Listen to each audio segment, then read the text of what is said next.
10 strongest NFL players in history. Ooh. We done a video on the strongest player. Yeah. But it was very debatable. A lot of people were like, he's arguably the strongest. This is top 10, so it'll be good to see where that guy placed. I don't know if you remember the guy that was benching crazy weight. Oh yeah, I remember him. So I wonder like if he's 600 pounds was benching or something like that. So I wonder if mad. he's like first again. If not, will he be in top 3? Yeah. Before we get into the video, make sure you smash the subscribe and follow button and hype up this video. Let's go.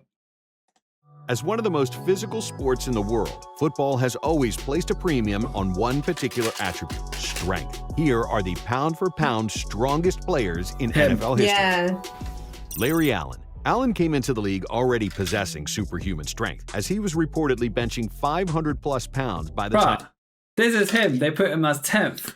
So why was he... But then again... Nah, I don't know, man. I think he should be top 3 based on what we've seen. So there must be some monsters coming out, because if this guy's not top 3, that's wild. He left Sonoma State University in 1994. While that still would be an impressive max bench for the 6'3", 325-pound offensive lineman, fast forward a few years, and Allen somehow managed to top 700 pounds on the bench press. No, but this is pound for pound.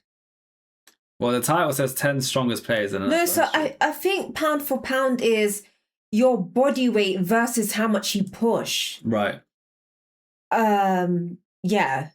But so what you say? What in terms of the strength of the player? Yeah. Or in terms of the weight? So, for example, you can have someone that's light in terms of body weight, and the pound for but pound they can push very heavy. I get it, but he's pushing 700 lbs. Pounds, but I think it means pound to pound. So I think the higher we go in the chart, there might be someone that weighs less than him. Okay, you're saying hence why he might not be first. Yeah. Oh, okay, I get it. For a few years, and Allen somehow managed to top 700 pounds on the bench press. As unbelievable as that may seem, there is video proof of him benching 635, then 675, then 705 in the Cowboys weight room. He wasn't skipping leg day either, as witnesses have said they've seen him squat 900 pounds before. Allen didn't lose his strength as he got older either. At the 2006 Pro Bowl, at the age of 35, he won the bench press competition by hitting 43 reps at 225 pounds. With ease, Allen put this strength into good use on the football field, as he bullied defenders in the trenches for years. It helped him become a 7-time first-team All-Pro and 11-time Pro Bowler. He is widely considered the strongest player in NFL history. Andrew Billings. So I don't think this, like someone just said in the chat, I don't think this is an order. I think this is just strongest. Like, they'll just put what's the title of the video? Top 10 strongest. But I don't...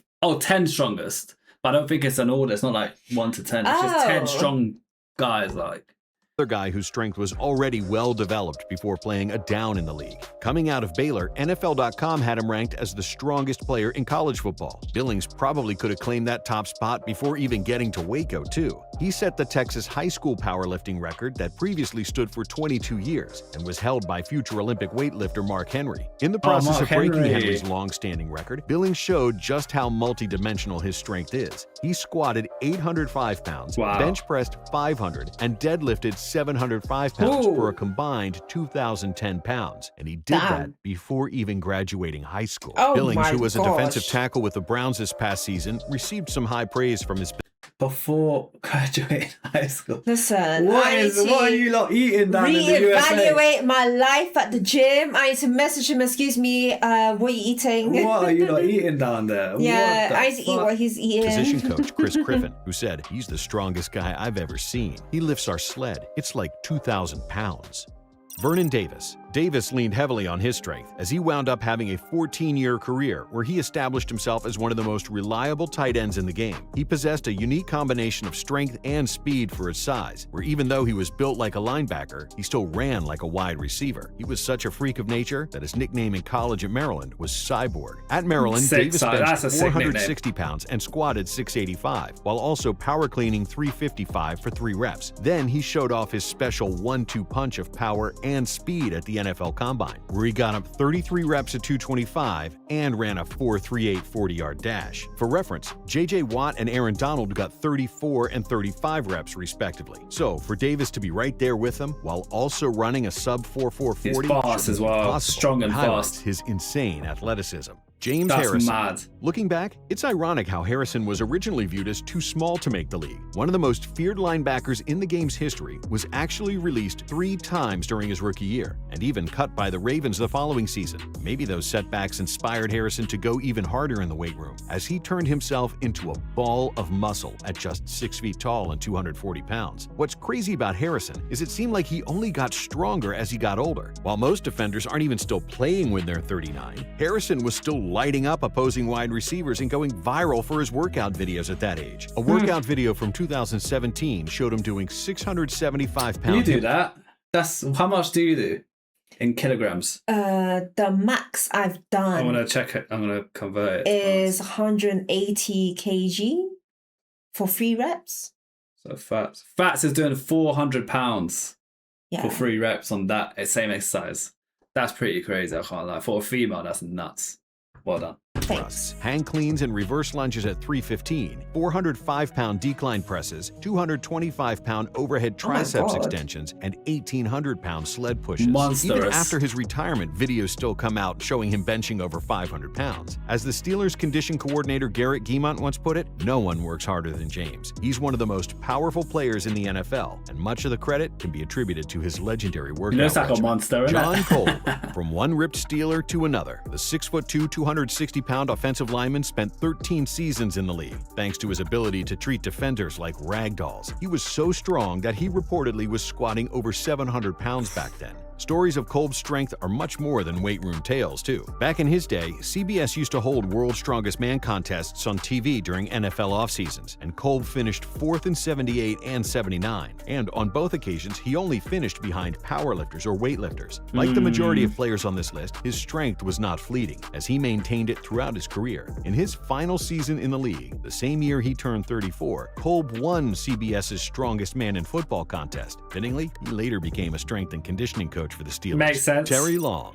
Long's journey to make this list is almost as much of an underdog story as him making the NFL was. At only 160 pounds, Long played just half a season of high school football. Everything changed when he joined the Army Special Forces, put on 100 pounds of muscle, and began benching over 400 pounds. With a whole new body, Long went on to play football at East Carolina. When it was time for him to try to go pro, Long decided the best way to advertise himself to NFL teams would be by participating in a powerlifting meet. His numbers were 837.7 squat, 501.5 bench press, and a near world record 865.3 deadlift for a total of 2,204.5 pounds. These are For context, animals. the winner of that year's super heavy class of the Powerlifting World Championships had a total of 2,149.5 pounds. The 23-year-old amateur Long would have beaten out a 29-year-old world champion. It was a performance impressive enough to convince the Steelers to draft him in the 4th round of the 1984 draft. Stephen Paea. While the 6'1", 300-pound defensive tackle's 7-year NFL career isn't much to write home about, he does have a spot in NFL history thanks to his elite strength. At the 2011 NFL Combine, Paea did something nobody had done before and something nobody has done since: bench press 225 pounds for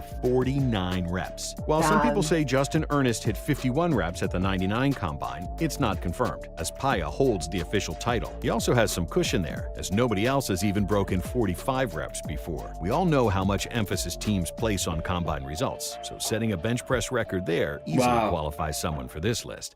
Chris Snee. Snee spent 10 seasons in the NFL with the Giants as a 6'3", 310-pound offensive lineman, where he could be seen pushing around defenders with ease. Another place he was seen by many doing some pushing was on the cover of Powerlifting USA magazine in 2010, where he was pushing a tire. Powerlifting USA dubbed him the NFL's strongest man in that issue. If anyone knows what qualifies someone for this list, it's most likely that magazine. It included an article about Snee where it detailed his workouts. He was benching over 600 pounds, doing 425-pound seated barbell front presses, incline presses at 515 pounds, and 3 to 5 reps of squats at over 600 pounds. Snee was in such crazy shape playing football that upon his retirement, he dropped almost 100 pounds. Isaac Sopoaga. He dropped 100 pounds and Sopoaga's path to retiring. becoming a brick wall was far from normal. Rather than throwing around weights in the gym like most athletes, Sopoaga initially got bigger by lifting tree logs, bags of coconut, This guy's sick, so he's under nature weight. Yeah. Like, that's cool, man. And throwing rocks at coconuts and palm trees while growing up in Samoa. As weird as that may sound,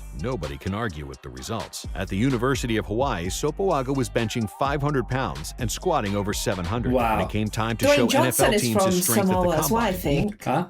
Dwayne Johnson, you know The Rock? Yeah. I think he's from Samoa. Is it? Yeah, he's from the same country. They're monstrous, isn't it, these guys? He hit 42 bench press reps at 225 pounds and supposedly only stopped there because he thought it was the record. His college coach claimed should've Sopoaga tried got again. 48 reps in training. Fellow member of this list, Vernon Davis, who played with the 6'2", 330-pound defensive tackle with the 49ers, said of Sopoaga, if you were looking at him, you'd probably think he could lift a house. As the saying goes, real recognize real. Bob Young, the 6'1", 280-pound offensive lineman, was ahead of his time in terms of focusing on the weight room as a football player. Not only did he focus on lifting, but he also thrived at it, putting up just absurd damn. numbers. He was said to deadlift over 800 pounds and squat 550 for 22 reps. Young backed up this talk in the World's Strongest Man contest mentioned before with John Kolb. In the inaugural contest in 1977, Young came in second, finishing only behind a professional weightlifter who outweighed him by a whole 50 pounds.